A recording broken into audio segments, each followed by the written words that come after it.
नमस्कार मैत्रिणींनो, माझ्या यूट्यूब चॅनलवरती तुम्हा सर्वांचं खूप खूप स्वागत आहे।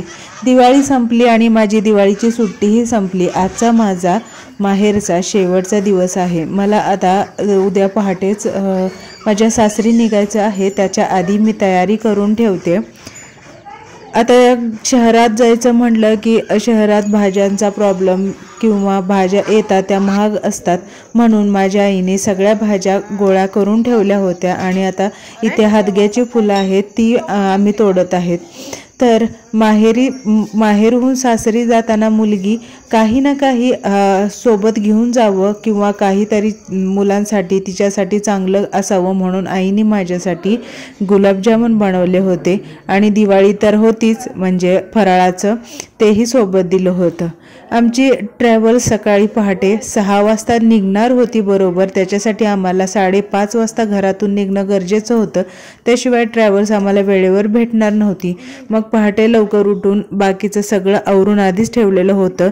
आईने माझ्या मम्मीने सगळी तयारी केली, जेवणासाठी नाश्त्यासाठी सोबत दिलं आणि मग आम्ही निघालो आहे। आणि जाताना माझी ओटी भरणं किंवा हळदी कुंकू लावणं, सगळ्यांचा पाया पडणं, देवाला नमस्कार करणं या गोष्टी आमच्या घरामध्ये कधी चुकतच नाहीत। माझी मोठी दीदी अजून गेलेली नव्हती, तर सगळे सकाळी झोपेतून उठलेले होते। सकाळी पहाटेची वेळ होती, त्यामुळे सगळे असे झोपलेले आणि आळसलेले चेहऱ्याचे दिसतात। माझी अंघोळ हे उरकून मी तयार झालेली होती आणि जे आता मी फोटोमध्ये हळदी कुंकू लावते ती माझी दुसरी आई म्हणजे माझ्या बाबांची पहिली बायको आहे, जी वारलेली आहे। तिचा नमस्कार तिचा आशीर्वाद घेतल्याशिवाय आणि तिला नमस्कार केल्याशिवाय मी किंवा आमच्या घरातले कोणीच घर सोडत नाही।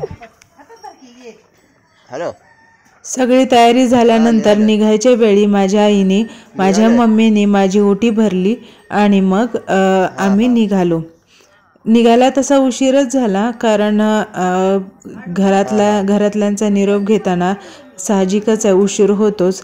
सासरहून निघताना आपण घरातून लवकर निघतो आणि माहेरातून निघताना काय पायच निघत नव्हता।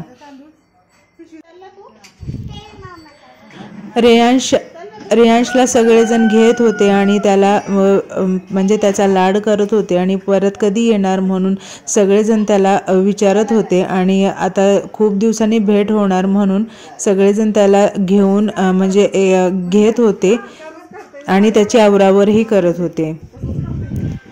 तर आपण जेव्हा माहेरहून सासरी जातो तेव्हा आपला पाय काय निघत नाही। तुमचंही असंच आहे का?